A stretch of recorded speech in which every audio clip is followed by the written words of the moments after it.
What we see is what we assume. I know at first glance you're not going to notice that I'm an Asian ethnicity, but when you hear my name or look at my name, you're going to notice. You're going to take a second look, and you're going to be like, "What are you?" I'm Ashlyn Yamomoto. I'm going to be talking about Hapa culture.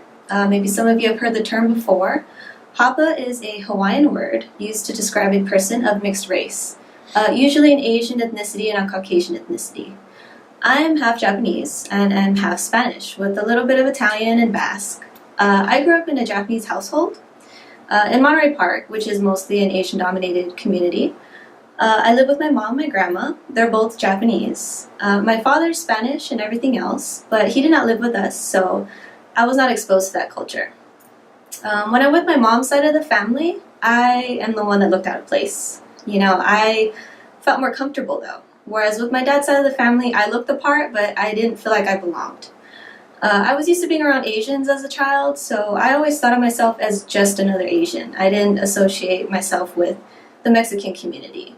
There's a quote by Halle Berry, being a mixed-race child, I didn't always see color. I really didn't. It was other people that made me see the color all the time. As I got a little older, I began getting bullied because of my looks, and I got really conscious of it. And I looked around and I realized all my friends were Asian.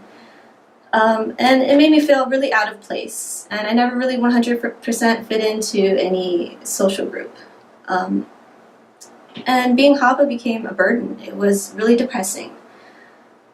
I was really envious of people with only one ethnicity. I had to deal with a lot of difficult situations, and I'm not speaking for every Hapa, but we did go through a lot of the same issues and continue to go through a lot of the same issues, and we share the same emotional turmoil. A lot of it stems from people assuming. People assume I speak Spanish. I don't. I took a class in high school, but it's not enough to converse with someone who's fluent.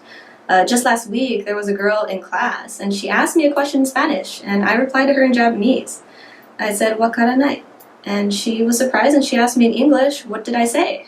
And I said, "I don't understand.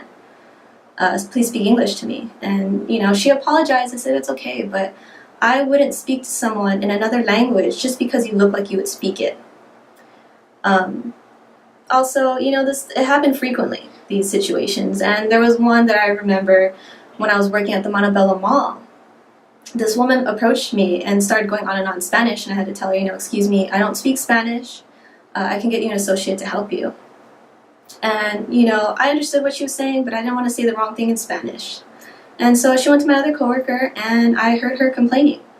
And I'll never forget her words. She said, "How can you have a Mexican work here who doesn't speak Spanish? I'd fire her." And it really disturbed me. My coworker nicely told her, she told her, "This associate speaks Japanese."